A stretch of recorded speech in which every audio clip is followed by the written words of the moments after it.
Nous ne sommes pas censés ignorer que l'État du Sénégal avait signé, et non ratifié encore, avait signé ce que l'on appelle le protocole international relatif aux droits économiques, sociaux et culturels, lesquels droits prennent en compte ce que l'on appelle le droit foncier, le droit à un logement, le droit à un environnement sain, le droit à l'éducation, le droit à la santé.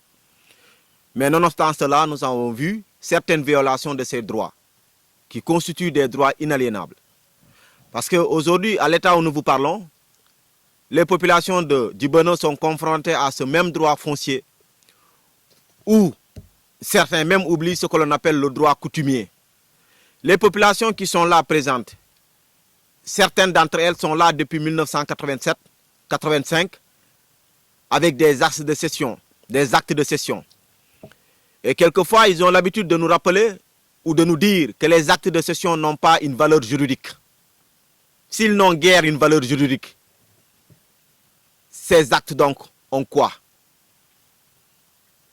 Est-ce qu'on ne peut pas se baser sur un acte de cession pour attribuer un terrain à quelqu'un qui est là depuis 1987, depuis 1985?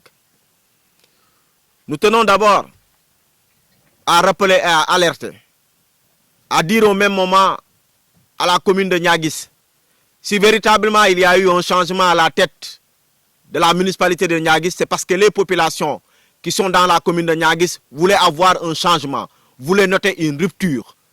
Mais malheureusement, nous sommes en train de constater qu'au lieu d'avoir une rupture, nous avons une rupture pire. C'est-à-dire quoi? C'est-à-dire nous avons l'équipe, c'est comme si l'ancienne équipe était meilleure que l'équipe actuelle. Parce que pourquoi nous aimerions le dire et le souligner? C'est parce que c'est par des actes que nous voudrions le dire, avec des preuves palpables. Comment pouvez-vous comprendre que la chargée du domanial au niveau de Niaguis, quand elle met les pieds au niveau de la commune de Niaguis, quand elle met les pieds au niveau de Djedibana, c'est pour venir rencontrer les femmes pour parler que de politique politicienne? C'est à déplorer dans ce pays-là. La politique n'a jamais rempli les ventres. Il faut vous occuper des doléances des populations. Il faut vous occuper des soucis des populations. C'est pourquoi on vous a élu. C'est pourquoi il y a eu un changement à la tête de la municipalité de la commune de Niaguis. Mais je voudrais dire encore, ou nous voudrions dire encore, à la mairesse de Niaguis, notamment Victorine Ankelich Ndeye, que vous avez promis monts et merveilles aux populations de la commune de Niaguis. Et comme on dit, les promesses électorales n'engagent que ceux qui y croient. Ce ne sont pas des promesses. Vous avez tenu des engagements, il faut les respecter. Si vous avez peur du foncier, madame, autant démissionner de la municipalité de Niaguis, parce que c'est une municipalité qui n'a que des problèmes sur le foncier.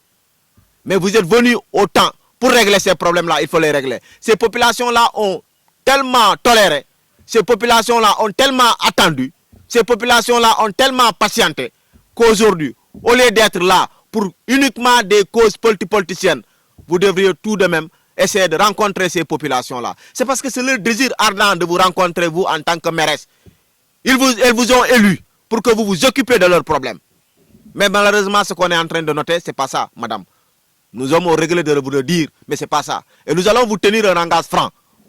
Votre commune, c'est une commune qui n'est frappée que par un problème foncier, par l'abolimie foncière, par la spoliation foncière. Ce sont les seules préoccupations quasiment des populations. Comment pouvez-vous comprendre que le lotissement qui concernait uniquement Baraf et les autres puisse empiéter sur le village de Djibono? Et que vous vous levez du matin au soir, vous voyez des gens qui vous apportent des papiers soi-disant que on les a attribués. On les a attribués quoi? Si c'est Baraf, c'est bien, parce que le lotissement c'était Baraf, mais pas Djibono. Les populations de Djibono n'ont pas eu de lotissement. Le lotissement n'est pas arrivé à Djibono. Ça, il faudra le souligner. Maintenant, vous vous levez, c'est comme ça, on les rapporte chaque fois des convocations à la gendarmerie, à la police, pour dire que oui, l'acte de cession n'a pas une valeur juridique. Et des gens qui viennent pour les menacer, même pour les intimider, en leur donnant des convocations ou en leur donnant comment on l'appelle, en leur soumettant des papiers soi-disant que, en leur donnant même des ordres, en leur disant, nous vous donnons 72 heures pour sortir d'ici. Nous vous donnons 72 heures pour sortir de ces terres-là que vous avez occupées depuis 1987. Pensez-vous que ça c'est juste? Il faut respecter les populations. Et si, Wolof le disent, li tax ñu fal la boko xamul sa folleku day yomb. Il faut savoir pourquoi les populations vous ont élu. Si vous manquez de cela, c'est parce que vous manquez de responsabilité. Si vous manquez de cela, c'est parce que vous manquez de courage.